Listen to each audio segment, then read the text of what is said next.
I am a hiring manager at a tech company and I was hiring for summer internships a little while ago. We had a guy, about 19 years old, applying for a summer internship between his freshman and sophomore years of college. It was a virtual interview over Zoom because of COVID. A minute or two in, when I was introducing myself, his mom came in and introduced herself and started talking about her son's work ethic. I thought it was a little strange. I said something polite about wanting to hear from him. She just didn't get the hint and kept coming into camera frame during the interview and interrupting her son to answer questions for him. I asked a few technical questions which he seemed to answer well and then cut the interview fairly short. I thought that was all over and done with until I'd gotten an email from a woman, a month later, asking about her son's application. She seemed offended he hadn't gotten an acceptance or rejection. It bothered me. I felt bad for the kid honestly. Way back when I was a teenager, my mom used to pull the same shit. But luckily she only did that when I was 15 and working for a day camp. Not when I was an adult applying for engineering jobs. But I felt like this poor kid was getting his chances ruined because his mom wasn't giving him the chance to apply on his own. I sent an email back saying I was not at liberty to send information about an application to anybody but the applicant. I also asked HR to send an email to the kid saying sorry, but we were not making him an offer. It is something we usually do, but his rejection email must have slipped through the cracks with all the COVID craziness. Anyway, after we sent that, I got a phone call from his mom. She had a forwarded copy of the email, and she was demanding answers. I said that I could not comment on the guy's performance in the interview to her as she was not the applicant. If he wanted to reach out to me, I was happy to give him some feedback. However, I could say that regardless of his performance, her presence in the interview took him out of consideration for the position. We were looking for an independent and self-driven person for the position, and for that reason, it is important to see an applicant speak for themselves, follow up themselves, etc. I also said that, as a piece of advice, every hiring manager I've met in my career who sees someone other than the applicant answering questions during an interview, following up on the applicant's behalf, etc., would also put their resume in the "do not hire" pile. Since, while the applicant may be skilled and motivated, they need the ability to demonstrate those traits themselves. She blew up at me over that, kinda cussing me out to the point where I hung up. I am 18 years old male, I'm a high school senior and proposal season is currently in full swing.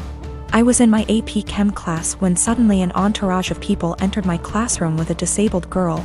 She has cerebral palsy, that I know. I first saw the posters and the bouquet of flowers she was holding and thought, "Aww, that's sweet of her." Then they revealed the posters and I read my name and was completely taken aback. I literally almost had a anxiety attack. I didn't know what to say at all and the entire class was cheering and people even started filming. I was straight up frozen for a minute and I could feel myself burning up with embarrassment. Of course I wanted to say no, but since it was so public and everyone was waiting for me to say yes, I did and hugged her.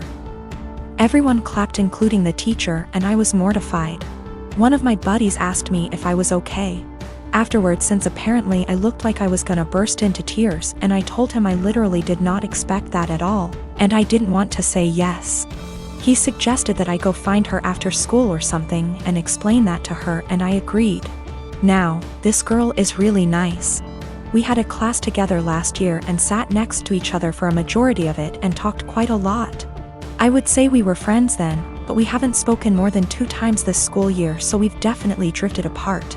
That's why I was completely shocked when she sprung the prom asking on me. Usually, people have their friends make sure that the other is at least aware before doing the asking to prevent situations like this.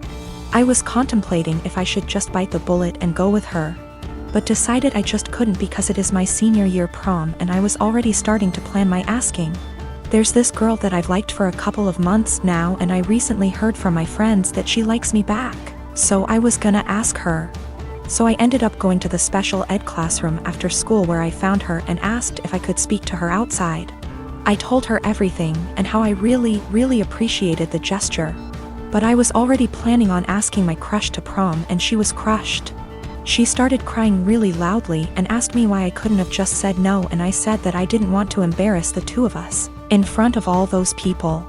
At this point, one of her aides came out to check on us since she could hear the crying, and the girl told her aide what happened, and she straight up glared at me and said, "That's not okay."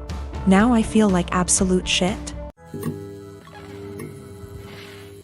I met my friend Chuck about 1.5 years ago. We were both part of an online local group for single parents, and eventually met offline with other group parents. I have known Britt since high school. Chuck's wife died of childbirth complications the day their daughter was born, more than 2 years ago. Britt is a few months out of a 9-year relationship. Both of them have expressed wanting to meet other people. And I thought they'd be good for each other because of common interests, and we all have kids of similar ages. 2 days before Christmas, Chuck and Britt went out on their first date. I kept Chuck's daughter at my house so the two could have some more time together without him having to worry about the baby. The plan was for her to spend the night. She's done it before and gets along great with my 3-year-old girl.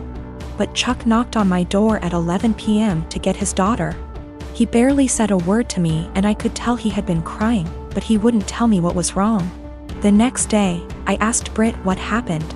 She said that they had dinner and a couple drinks. Things were going excellent.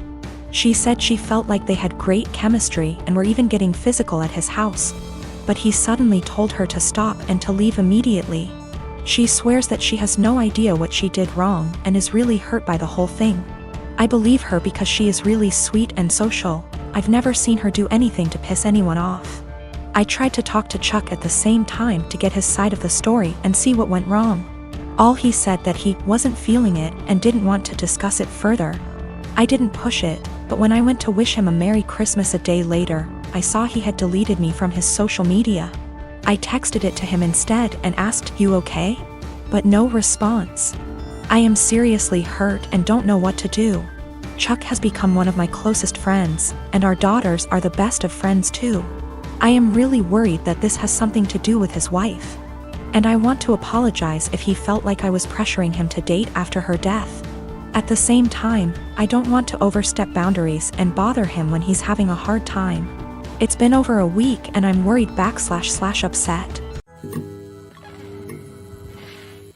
So I recently got together with a guy from my hobby.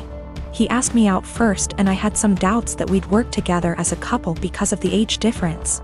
He's 35 and I'm 22. So, in my apartment, since it's an old house that was originally a single-family house, there isn't much soundproofing. And the floors creak when people move. I've gotten used to the sound of the guy upstairs getting up at 4 a.m. since he starts work at 5. And the sound of the girls in the apartments to either side of mine watching telenovelas till midnight. Taking work calls all day and having friends over on weekend nights. I know when I play music or have friends over, some of the sound leaks through the walls. So I'd never get upset about hearing my neighbors because it goes both ways. So, when my boyfriend started coming over more often, he had complaints about the neighbors, which put me in an awkward place. He wanted to go speak to them or have me text them and I said no. For example, one of the early times he stayed over we went to bed around 10. He wanted me to ask my neighbor to turn down her TV. I said she didn't have it that loud and she turns it off at midnight anyway. At 4 a.m., he got very irritated with my upstairs neighbor getting up and cooking breakfast. I said that he would be done by 5 because that's when his shift starts. At 7 a.m., he was still trying to sleep in and the neighbor on the other side had some work calls that he said he couldn't sleep through. I offered him earplugs and he said he couldn't sleep with them in either. He wanted me to ask her to quiet down. He had similar comments every time he heard someone else in the building just living their life, especially if it was when he was in bed. I got frustrated with my boyfriend and told him, you can't expect to date a hot young 22-year-old and not want to deal with a 22-year-old's living situation.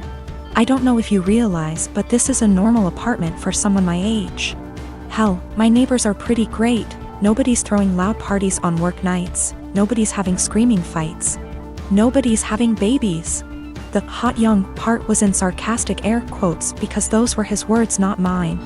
He got irritated and asked why I was bringing age into it. And I said it's because he can't both want someone so young and also want someone with house kinda money. And he was being so out of touch with how normal people in their 20s live. He got really irritated with me bringing age into it. And even more annoyed when I'd respond to his neighbor complaints in the future with "Okay, boomer." Or tell him that if he wanted me to have a rich person apartment, he could pay for it. It's not possible for me to get to his house on my own because I don't have a car and the buses don't go that far into the suburbs. So that would mean him driving 30 minutes from his house in the suburbs to pick me up, then an extra 30 to drive me to his house. Then an hour round trip early in the morning to get me home in time for work. It's a lot easier for him to visit me in the city. I am using boomer as a joke or a figure of speech to say acting out of touch and entitled to tell other people what to do. It is a common figure of speech to say "Okay, boomer" to someone who is acting entitled regardless of their actual age. It's more of a mindset thing. I googled his property records for his house and he co-owns it with a woman who shares his last name. Holy shit. I don't know if she's his wife or ex-wife or what, but I'm out of here. I'm honestly freaking out right now, but I just gotta say, great big thank you to everyone who noticed red flags and made me question that. I've blocked his number. He can have fun figuring out where I went.